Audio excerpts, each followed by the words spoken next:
Ya tenemos del otro lado a nuestro entrevistado del día de hoy. Un gusto, la verdad, conversar con Guillermo Pérez Roisimplit en estos días, en esta semana, en este mes de la memoria tan pero tan importante para todos nosotros. Primero que nada, Guillermo, saludarte, agradecerte por estar hoy con nosotros en este programa y preguntarte cómo vivís estas horas, estos días, la previa de un nuevo 24 de marzo la próxima semana. Bueno, muchas gracias Rodrigo, Elena, por la invitación. Un saludo para todos, toda la audiencia. La verdad es que es, eh, es una fecha importante. Yo en lo particular tengo, eh, así como distintos momentos en los cuales el calendario, el almanaque, eh, golpea y hace lo suyo, ¿no? El 24 es una de esas fechas. Es un 24 distinto como el del año pasado, donde en vez de juntarnos toda la sociedad a conmemorar, a recordar esta fecha, lo tenemos que hacer de manera individual, en nuestras casas, en nuestros domicilios. Eh, hay una campaña como para sentirse que formamos parte de un colectivo, que estamos haciendo memoria. Hay una campaña que lanzó Abuela junto a los demás organismos de derechos humanos, que se llama Plantar Memoria. No sé si ya la estuvieron eh, nombrando en el programa. Sí, contalo igual, contalo, Contalo, contalo. contalo. Bueno, en virtud de lo que es el distanciamiento social que tenemos que llevar adelante por el marco sanitario global que tenemos de emergencia, se propuso que acciones individuales en cada uno de los domicilios, o en plazas, o en parques, en veredas, en balcones, la gente haga intervenciones. Como en su momento fue el año pasado, donde cada familia dibujaba pañuelitos, Claro. esta vez, o como en su momento cuando todos nos escribimos nuestros nombres en las palmas de las manos, que ambas campañas fueron un éxito muy importante. Hoy también estamos con esto, que es plantar una semilla, un almácigo, una plantita en maceta, en planta, y fotografiarlo y subirlo a las redes con el hashtag y arrobar a los distintos organismos. Esperamos que tenga el mismo éxito que supo tener estas campañas anteriores y el acompañamiento, como siempre, que está de la sociedad. Sí, eh, se me ocurría preguntarte por tu querida abuela Rosa. La verdad, Guillermo, le vamos a contar a los compañeros y compañeras que nos escuchan, Guillermo Pérez Roisimblit es el nieto de la vicepresidenta de Abuelas de Plaza de Mayo, de Rosa Roisimblit, que hace con Rodrigo si fue el año pasado o el anterior, que había cumplido los 100, ¿no? Me parece que fue el anterior porque le habían hecho la fiesta, estaban todos ahí, digamos, no estábamos en aislamiento. Cumplió en el 2019. Ahora tiene 2019, claro. 101 años y medio. Claro. Claro, claro, no le agreguemos porque se arma, sino, ¿no? ¿Cómo está llevando ella este aislamiento? Porque imagino que debe ser duro, ¿no? Ellas, las abuelas acostumbradas a estar todo el tiempo en actividad, juntándose con gente, haciendo actividades para recuperar, ¿no? Para que logremos encontrar a los nietos y nietas que faltan. Me imagino que este aislamiento también les ha pegado duro, ¿no? Es un poco complicado, sí. Son mujeres que nunca se quedaron sentadas, que Claro, no saben quedarse en la casa a esperar, por suerte, ¿no? Porque si claro, gracias, nosotros no estaríamos acá charlando tal con cual. ustedes. Eh, un ejemplo, a mí mi abuela me encontró en el año 2000 y sin embargo hasta que la tuvo que dejar en su casa guardada el aislamiento de la pandemia en marzo del año pasado, ella no dejó de ir a la casa de las abuelas. Claro. En un momento era 4 días a la semana, ya en este último tiempo era 1 o 2 veces por semana, pero ella no dejó de buscar y de colaborar en la búsqueda de los demás nietos, que cada una de ellas consideran que son nietos de todas. Claro. Así que le está pegando fuerte a ella porque, por ejemplo, el tema de la videollamada, ella no la termina de comprender muy bien este salto de lo que es el teléfono a la videoconferencia le cuesta, pero tratamos de mantenernos en contacto, la he ido a ver con mucho más, con mucha menos regularidad de que la veía antes, porque ella vive a 2, 3 cuadras de mi trabajo, así que yo también me encuentro aislado, trabajando de manera remota acá en casa, y es muy difícil vernos así porque también hay que cuidarla. Claro. ¿No? Así que, pero intentamos mantenernos en contacto. Está un poco triste. El tema de que se haya vacunado ya es un aliciente que tenga la primera dosis, eso sí la puso contenta. Además, hace poquito también participó de un acto en el cual el presidente la distinguió con el premio Azucena, y eso para ella fue un mimo importante, más allá de que le costó mucho con la videoconferencia, porque ella estaba en su casa en ese momento. Pero bueno, estas pequeñas acciones así son las que a ella la hacen sentirse útil también, porque es difícil estar aislado y no sentir que uno no está haciendo nada. Entonces, estas pequeñas acciones, filmar un videíto, participar en Cocineros Argentinos, por ejemplo, mediante un videíto, esas cosas a ella la ponen contenta, la hacen sentir que está colaborando todavía en la búsqueda, ¿no? Sí, yo me acordaba, la entrevisté varias veces a Rosa, estuvo varias veces en nuestra universidad, en la Universidad Nacional de Avellaneda, así que tengo el gusto de haber charlado con ella personalmente y haber hablado con ella. Y yo recuerdo eso que decían, no solo ella, varias abuelas, esto de que mientras haya una abuela, la que dirige es la abuela, ¿no? Está bien que los nietos y las nietas se sumen, nosotras dirigimos la batuta.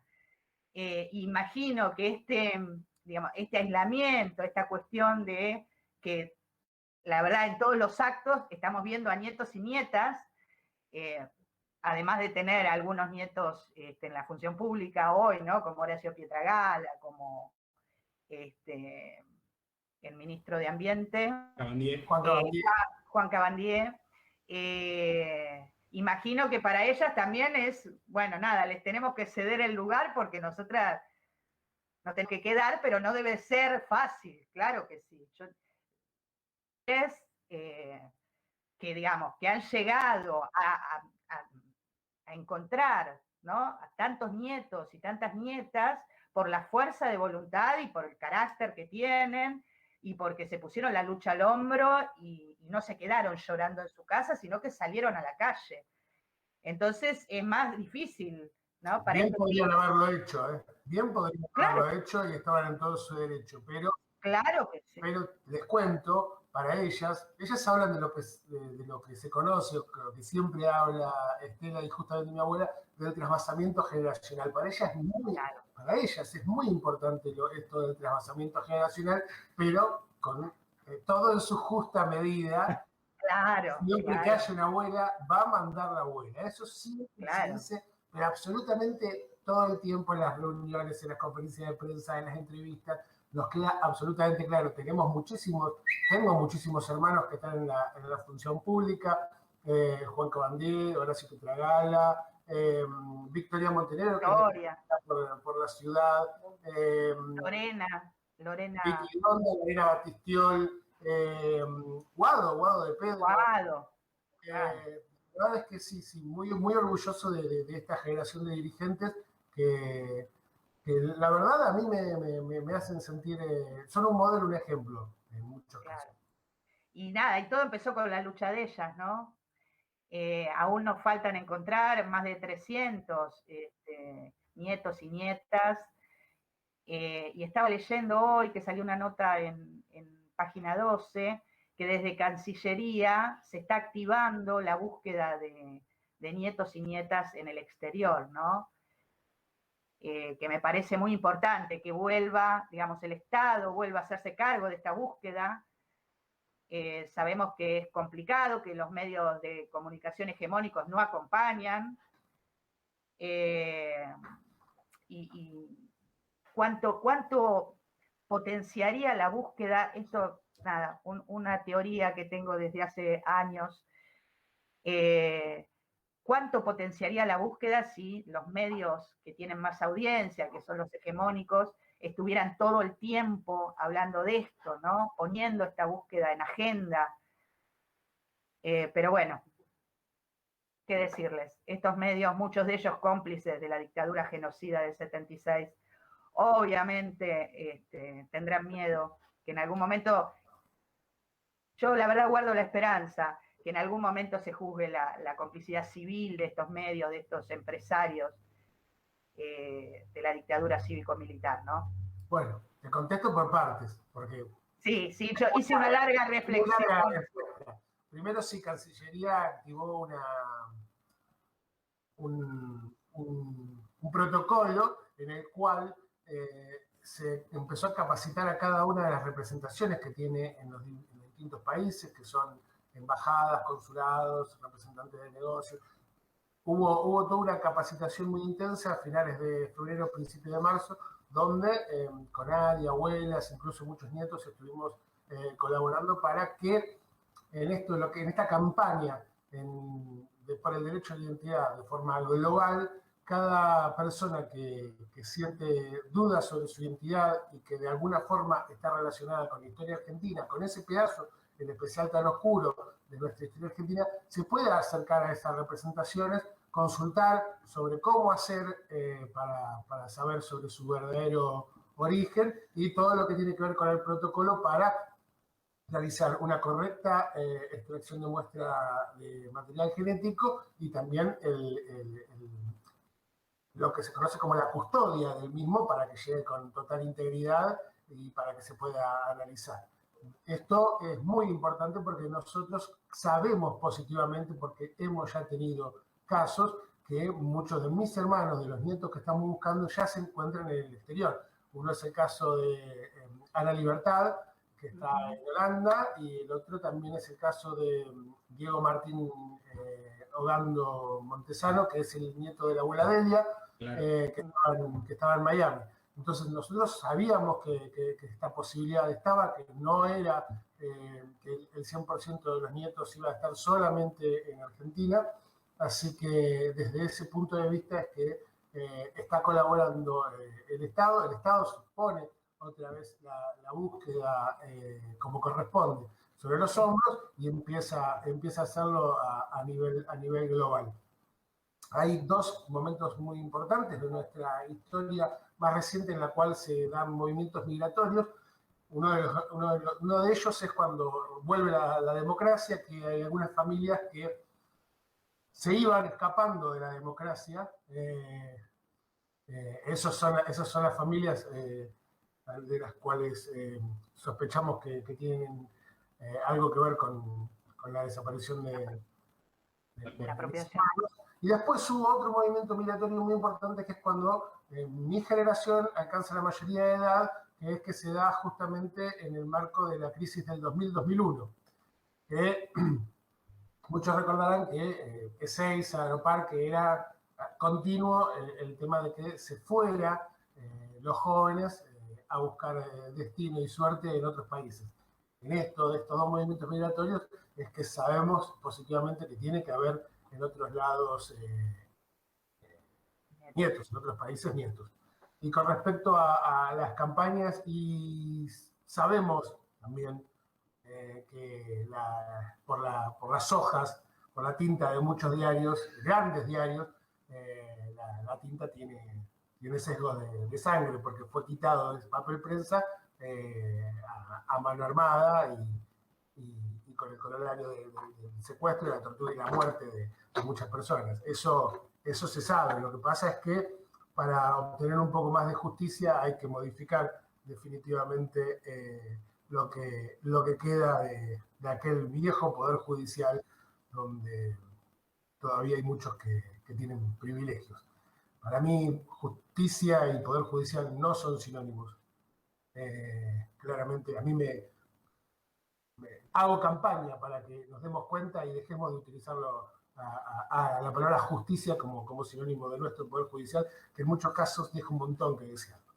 Pero bueno, ahora me perdí, no sé. No. Sé qué. Venís bárbaro porque Está perfecto. justamente yo te quería preguntar sobre este tema. Aprovechamos también a contarle a la audiencia que Guillermo es abogado, así que conoce muy bien del tema judicial, de la actualidad del Poder Judicial. Y yo quería hacerte una consulta por ese lado. Bueno, esta semana, el lunes, se dio a conocer el nombre de quien será el nuevo ministro de Justicia y Derechos Humanos de la Nación, Martín Soria. Quiero preguntarte cómo ves esa designación y cómo crees que, un poco con Elena hablamos al principio de este programa el día de hoy, cuál será el panorama con el que se tendrá que enfrentar en sus primeros días, meses, semanas de gestión.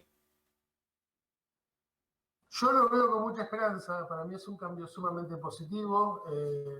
Soria tiene historia, ha mostrado que está muy interesado en lo que sucede y en lo que tiene que cambiar del Poder Judicial, así que yo la verdad que estoy muy esperanzado. ¿Con qué se tiene que encontrar? Y con una corporación, con lo que... Hay un matrimonio entre la cabeza del Poder Judicial y los grandes medios que también sustentan de alguna manera ese accionar impune que tienen muchos magistrados. Entonces, lo más difícil para mí va a ser la formación de opinión que tienen esos grandes medios. Igual hablaba con un amigo y decía, designe a quien designe Alberto, todo va a ser K y todo va a ser embestida contra la justicia. Tal cual. Así que había tantos nombres en danza, la verdad es que cualquier nombre que se designara iba a ser Cristina K, embestida contra el Poder Judicial. Y la verdad es que si hubo una embestida contra el Poder Judicial, se dio en el gobierno anterior, la verdad, se hizo lo que se quiso, incluso se designó jueces por decreto, jueces de la Corte Suprema se designó por decreto, y ya sabemos lo que pasó con esas designaciones, en que terminamos con un fallo aberrante que generó algo nunca visto en nuestra historia, que es una movilización masiva contra un fallo de la Corte Suprema, que fue la marcha en contra del 2x1. No hay antecedente en nuestra historia que haya salido una movilización de esa magnitud en cada una de las ciudades más importantes de nuestro país a cuestionar un fallo de la Corte Suprema. Eso realmente es un avasallamiento del Poder Judicial, es una embestida, es ir en contra de la justicia. Eso fue lo que sucedió. Todavía tenemos en la retina grabada a fuego las plazas donde la gente levantaba los pañuelos de las madres y de las abuelas yendo en contra de lo que era ese fallo.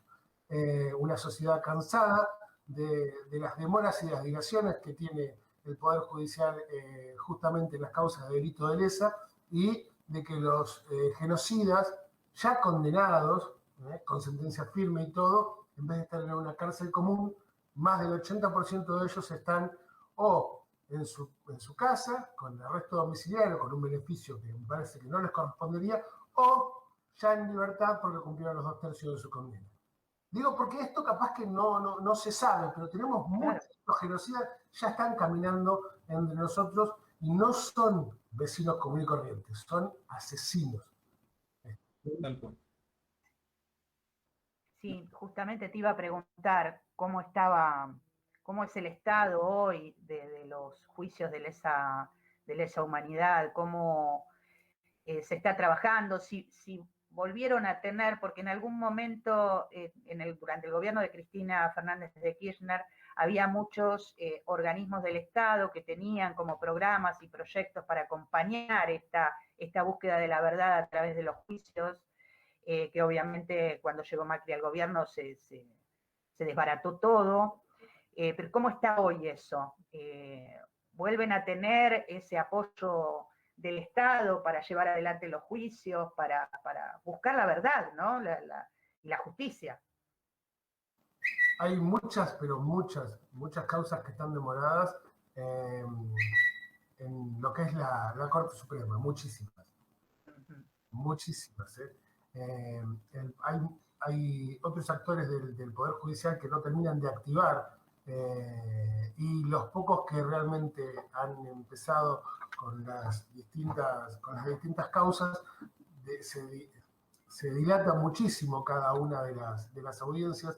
Había no me acuerdo ahora qué tribunal oral era, que tenía audiencia una sola vez al mes. Y era por videoconferencia, digo, una vez al mes. Una vez al mes. Muchos de nosotros hace más de 40 años que estamos esperando un pedacito de justicia. Un pedacito de justicia.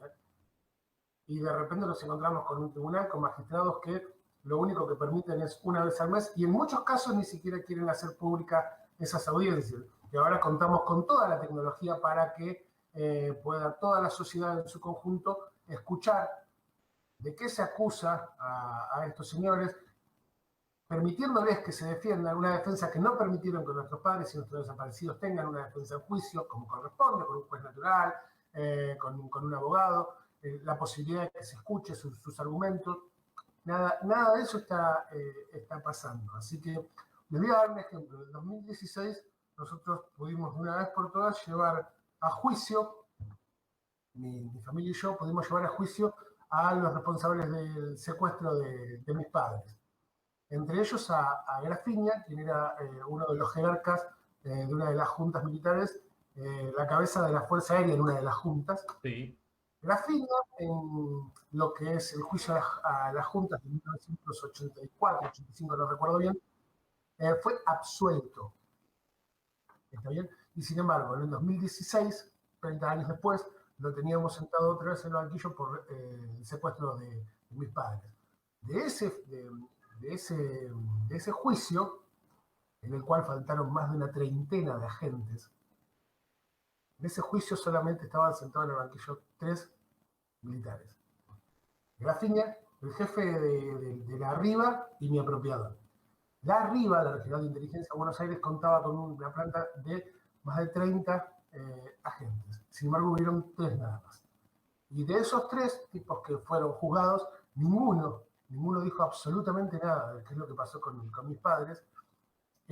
Y las penas que se dieron en algunos casos fueron muy por debajo de lo que nosotros estábamos solicitando.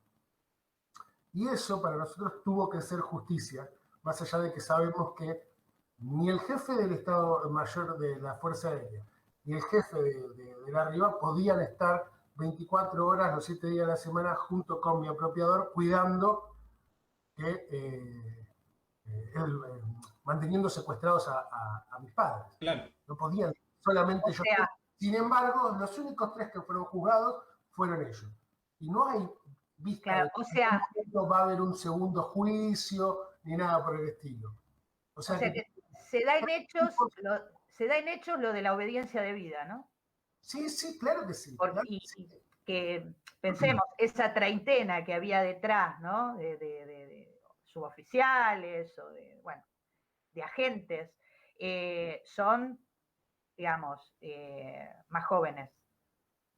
Con lo cual, seguramente están hoy en actividad en alguna fuerza o, caminando por la calle como si fueran ciudadanos de a pie. Entre 60 y 80 años tienen esos agentes, ¿está bien?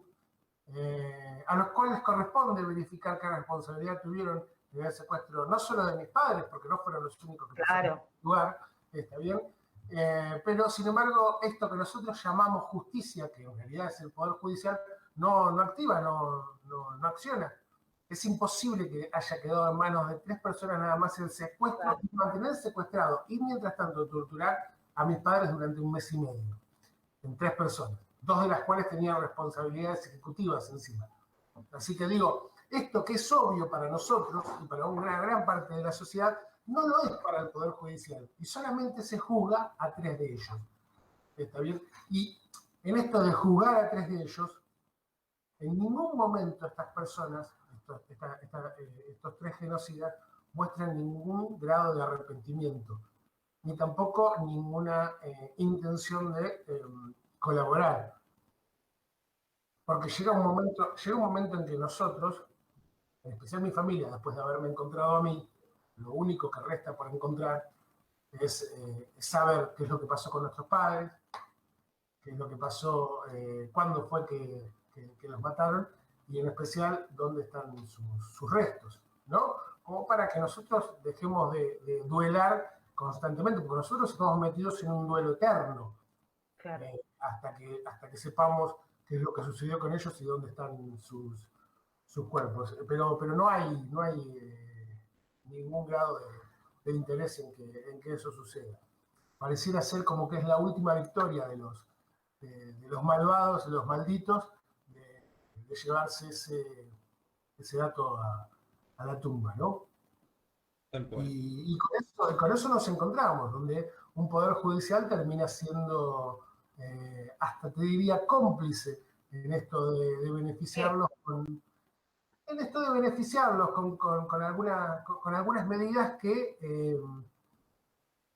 son demasiado para la clase de criminales que son. Tal cual. Porque yo entiendo dejar en libertad, después de haber cumplido 2/3 de su sentencia, a una persona que roba, a una persona que hurta, está bien, pero a un genocida que está imputado y condenado por delitos de lesa humanidad, a mí me parece como que es un beneficio un poco exagerado, lo mismo que los arrestos domiciliarios.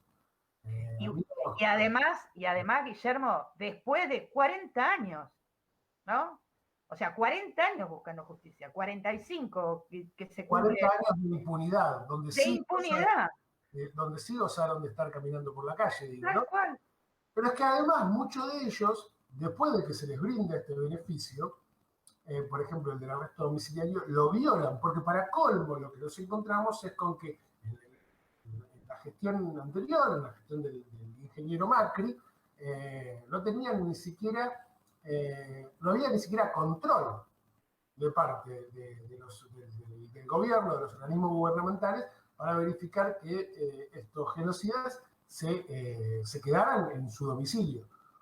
El caso más concreto y que tiene que ver con mi persona es con Trillo, con quien era el jefe de la Riva, que fue fotografiado saliendo a pasear al perro. En pleno juicio fue fotografiado saliendo a pasear al perro. Eso hizo que se le revocara el arresto domiciliario, pero ahora ya lo tiene de vuelta. Claro. Bien. A esto es a lo que me refiero. No soy una persona tan obtusa, a mí no me mueve ni el rencor ni el odio. No es que yo quiero que los tiren adentro de una cárcel y que pierdan la llave. A mí me interesa que esto se dé en el marco de un proceso judicial serio, donde el imputado tiene todas las garantías y derechos para ejercer su defensa, pero sí considero que hay algunos beneficios que no se pueden permitir más, no solo por la clase de criminales que son, sino por el tiempo que se demoró justamente el Poder Judicial en cumplir con su misión. Sí, te escuchaba y pensaba en la lucha de las abuelas y de las madres, ¿no? Esto de reclamar justicia sin nunca haber accionado directamente para tomar justicia por mano propia, ¿no? Pidiendo, nada, que el Poder Judicial accione de acuerdo a los derechos y garantías establecidos en la Constitución. Vivimos 4 años donde parecía que lo lógico era, si un pibe te arrebata el celular, bueno, se puedan juntar 10 vecinos a matarlo al pibe porque te sacaron un celular. Sin embargo, el ejemplo que nos han dado a muchos y a muchas argentinos y argentinas, las abuelas y las madres, es que la lucha por justicia se lleva, ¿no?, con las garantías del debido proceso, algo que sus hijos, que que nuestros compañeros y compañeras no tuvieron en ese momento, ¿no? Así que, nada, me alegra escucharte, como que este trasvasamiento generacional también llevó estos valores, ¿no? Estos valores tan importantes para todos y todas, de ese genocida que vos sabés, que secuestró, que torturó y que desapareció a tus padres, le estás pidiendo que actúe la justicia, ¿no? Porque yo más de una vez, querés que te diga, y lo he hablado con alguna abuela, yo tengo 3 hijos, y yo no sé qué haría si le hacen algo, ¿entendés? Yo no sé si podría tener la grandeza de nuestras madres y nuestras abuelas de no ir contra esos tipos, yo directamente, ¿entendés? Por eso, digamos, las admiro tanto y las quiero tanto porque nos señalan un camino, ¿no? Que es por ahí. Y nada, cada cosa que sucede en el país, cada hecho político, yo siempre me fijo dónde están paradas ellas, porque siempre están en el lado correcto, ¿no? Es muy fácil definir dónde colocarse una discusión cuando uno busca ver qué dijo Estela, qué dijo la abuela Sonia, qué posición toma mi abuela. Digo, ahí es absolutamente sencillo. Tati Almeida, Alita Boitano, digo, referentes que de manera indiscutida marcan en dónde hay que posicionarse cuando hay una discusión o la realidad nos obliga a definirnos y a tomar parte. Claro, tal cual. No es difícil. Bueno, nada, agradecerte. No sé si Rodrigo, ¿te quedó alguna pregunta en el tintero? A mí me quedó una, lo vamos a dejar tranquilo a Guillermo porque sabemos que, bueno, no lo podemos tener, por más que nos encantaría, no lo podemos tener toda la mañana acá con nosotros. Un mensaje, digamos, también para tomar en cuenta algo que sucede, digo, hace algunas semanas vimos y repudiamos naturalmente desde este programa y de cada uno de nuestros perfiles y nuestras posibilidades lo que sucedió en la Plaza de Mayo con esta manifestación opositora en la cual vimos que se colgaban bolsas mortuorias en las rejas de la Casa de Gobierno. Una de esas bolsas tenía el nombre de Estela de Carlotto.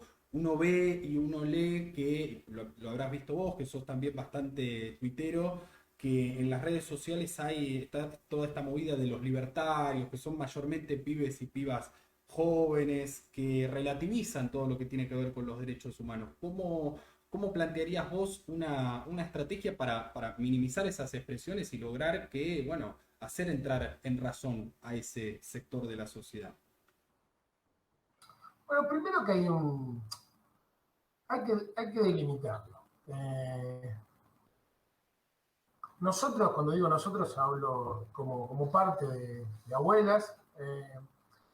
Nosotros nos caracterizamos porque nuestra búsqueda lleva implícita la palabra vida. Nosotros nos movemos, lo que nos mueve es buscar vida.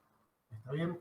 Entonces, y desde ese lado, con esa postura, hay mucha gente, hay una gran parte de nuestra sociedad que acompaña, porque justamente entiende que lo que nosotros nos moviliza es la vida. ¿Está bien? Lo que se busca son desaparecidos con vida. Somos nosotros. Entonces, desde ese punto de vista, cuando hablamos de que es la sociedad, una gran parte, no es una gran parte.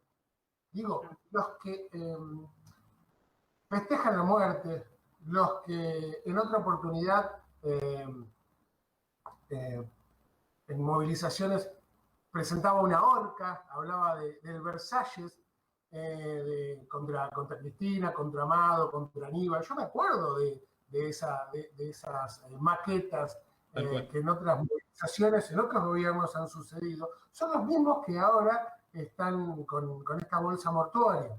Digo, con estas bolsas mortuorias. Todo ronda a través de, tiene un halo de muerte. Entonces, primero que son los menos. La gente que acompaña, que banca, que entiende, que siente empatía, que no quiere que vuelva a suceder esto nunca más, es muchísimo más que la gente que viva, vitorea y habla a favor de, por ejemplo, la dictadura.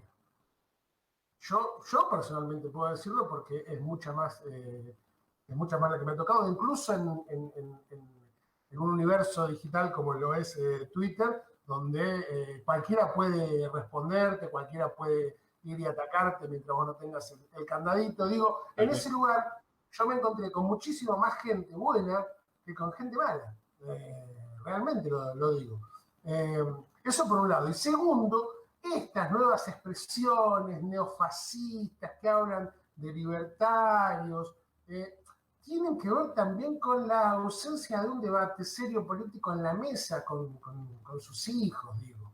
Son producto de la falta de un debate político. ¿Por qué? Porque durante mucho tiempo se inculcó que la política era mala palabra, y lo digo también desde la experiencia. Yo no tuve ningún tipo de adoctrinamiento, ni bueno ni malo, en la mesa cuando era chico. Y hay mucha gente de mi generación que, sin haber estado apropiada, como si lo estaba yo, tampoco tuvo ese tipo de debate. Hay un cambio muy grande después de que el Estado toma como política de gobierno la triada de memoria, verdad y justicia. Es un cambio enorme, absoluto, que nadie puede dejar de destacárselo a Néstor y las dos presidencias que siguieron de Cristina. ¿Por qué? Porque una de todas las políticas que se tomaron, por ejemplo, fue primero generar que el 24 de marzo sea feriado. Claro. Y segundo, incluir como obligatorio en la currícula de los 3 niveles que son obligatorios de educación, el enseñar qué es lo que sucedió en esta época. Entonces, vos te encontrás con que hay pibes que en cuarto, quinto grado saben perfectamente lo que es la figura de un desaparecido, lo que es un golpe de Estado, lo que es un delito de lesa humanidad. Vos lo entienden, cosa que yo no tenía idea. Cuando a mí me encuentran las abuelas, yo no sabía que el golpe de Estado también, los genocidas habían robado bebés. Para que ustedes se den una idea, yo ya tenía 21 años y no sabía que se habían robado bebés. Sin embargo, hoy, chicos de cuarto, quinto grado ya saben esto. Y esto genera que en la casa se charle, se discuta. Independientemente de la ideología o de la bandera político-partidaria que en ese hogar después se levante, hay algo que no se puede ocultar, que es lo que sucedió. Y hay algo hacia donde tenemos que marchar y mirar, que es que no vuelva a suceder. Y insisto con que no interesa la bandera política que enarbolen en ese hogar, en ese domicilio, ni la ideología que tengan. ¿Por qué? Porque está comprobado que no todos los desaparecidos eran militantes. O sea que esto que a nosotros nos pasó a todos como sociedad. No todos eran terroristas, subversivos, ponebombas. Yo desaparecí durante 21 años, nací en cautiverio, y yo en el vientre de mi mamá no tengo manera de poner una bomba. Y sin embargo, yo desaparecí. Digo, un ejemplo práctico, claro, como para que entiendan. Esto es también muy importante, porque esto después genera que estos pibes, estos jóvenes, que en algún momento se van a sentir comprometidos con el voto y con la política, no anden haciendo en algunos casos burradas y payasadas, porque después son como ovejas que son arriadas dentro de todo un rebaño, y no hay pensamiento crítico, no hay formación de ideales, no hay discusión doctrinaria, no hay nada. Entonces también tiene que ver con esa cuestión. Pero, insisto, y me quiero quedar y quiero remarcar esto. Esas expresiones que están cegadas por el odio son las menos. Yo me he encontrado en distintos momentos de mi vida, en distintos lugares del país, con muchísima más gente a favor, que tiene mucha empatía, que colabora con la búsqueda de las abuelas, que entiende perfectamente qué es lo que sucedió y que definitivamente está en contra de que vuelva a suceder. Sí, son más ruidosos, pero son menos. Y son más Sí. ruidosos porque cuentan con el apoyo de los grandes medios de comunicación. Eso es lo cierto. Eso es, ahí es otra cuestión, esa es otra la discusión. Porque si una veintena tiene la masificación, la amplificación del discurso dominante. No sabía la palabra, mira, de parte de lo que se ríe mi señora. De parte de los grandes medios, ahí está el problema. Porque sí, los grandes medios son formadores de opinión y tienen una responsabilidad. Pero sin embargo, en cualquier otro país, ante alguna de estas expresiones, en muchos casos, en muchos programas y muchos comunicadores serios y responsables no permiten esto. Claro. Tal cual. Está bien. No es censurar, no es ocultar la noticia, sino que no difundir este tipo de mensaje de odio. Y nosotros en algún momento tenemos que entender, tenemos que madurar como sociedad y tenemos que reclamarle a nuestros comunicadores este tipo de comportamientos y conductas. Los comunicadores tienen una responsabilidad porque son formadores de opinión. Sí. No se puede permitir que en pos de un rating o de anunciantes o de intereses propios se difunda y se masivice cualquier tipo de mensaje, en especial este tipo de mensajes de odio. En algún momento es un debate, una charla que tendríamos que tener como sociedad más adelante. No creo que estemos preparados porque hay un cuerpo, una corporación que cuando se tiene que defender, se defiende detrás de lo que es la libertad de expresión. Pero cuando ataca, lo hace como si fuese un ejército. Tal cual, tal cual. La verdad que un gusto, un placer escucharte, Guillermo. No sé, Rodrigo, vos qué pensás, pero tendríamos que tener estas conversaciones en el programa más seguido. Lo podemos invitar más seguido a Guillermo. Y nada, cerrar la entrevista contándoles a los compañeros y compañeras, más allá de este 24 de marzo, que seguimos buscando a más de 300 compañeros y compañeras que fueron nacidos en cautiverio, que fueron apropiados, y que, nada, tenemos que seguir la búsqueda en todos lados, y si alguno conoce algo, si tiene alguna información, pensemos que los nietos y nietas que buscan abuelas son nacidos entre el 75 y el 80, ¿no? O sea que son todos que ya no solamente está desaparecido, ¿no? Esa persona nacida en cautiverio, sino que también sus hijos, ya tenemos las generaciones de los bisnietos, de las abuelas, que tampoco conocen su identidad. Cualquier información, cualquier cosa que sepan, que se acerquen a abuelas, ¿no? Me parece que en este programa y desde siempre, desde que empecé a ejercer el periodismo, siempre trato de dejar este mensaje, tratamos de conminar a la ciudadanía que se involucre si sabe algo. Pasaron muchos años, también los testigos están siendo grandes ya. Nada, no se vayan del mundo sin haber hecho algo bueno y contando la verdad de lo que sepan. Bueno, Elena, yo soy un claro ejemplo de colaboración de parte de la sociedad para encontrarme. A mí las abuelas me encuentran gracias a 2 denuncias anónimas telefónicas que hicieron a la casa de las abuelas. Mirá. No es que yo maduré una duda y me acerqué a las abuelas para saber cuál era mi verdadero origen. No, a mí me encuentran las abuelas por 2 denuncias anónimas telefónicas que realizaron el 14 de abril y el 21 de abril del año 2000. El 27 de abril yo estaba en Abuelas preguntando cómo era todo este tema de la posibilidad de ser hijo desaparecido. Así que digo, un simple llamado puede ayudar a que una familia que hace 40 y pico de años está buscando a ese nieto o a esa nieta, quiero decir, y genere un reencuentro tan esperado y un abrazo tan esperado. Y por otro lado, si naciste entre el 75 y el 80. Y el 80. Y el 80, estoy muy mal hoy con el tema de las fechas. Y tenés dudas sobre tu identidad, no estás cómodo con quien te dicen que sos, no hay fotos de tu mamá con la panza embarazada, no hay fotos tuyas de chiquito. Y bueno, acércate a la casa de las abuelas o a la CONADI también. Bueno, muchísimas gracias, Guillermo. Muchísimas gracias A por ustedes, todo. un saludo enorme a toda la audiencia y un saludo también a Twitter, que después se me enojan los chicos de Twitter. Saludás. Que no saludo, me dicen, viste cómo son.